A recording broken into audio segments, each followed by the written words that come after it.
Halos tiyak na umano ang pagpapabagsak sa gobyerno ng France ngayong linggo matapos magsumite ng no confidence motions ang mga partido mula sa right and left wings laban kay French Prime Minister Michel Barnier.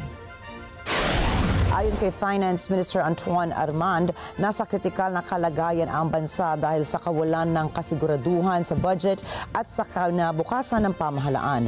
Nagresulta na ito sa pagbagsak ng stock at bond markets ng France na ngayon ay nahaharap na rin sa tumataas na deficit. Sinabi naman ni Marine Le Pen, leader ng right-wing National Rally, nasawa na ang mga tao sa mga palpak na desisyon ni Barnier mula nang maging Prime Minister ito noong Setyembre.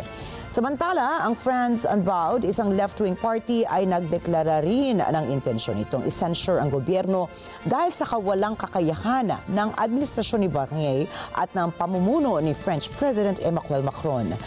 Ang no-confidence vote na ito ay nag-iiwan na malaking aberya sa gitna ng Europe, lalo na at nasa eleksyon din ang Germany.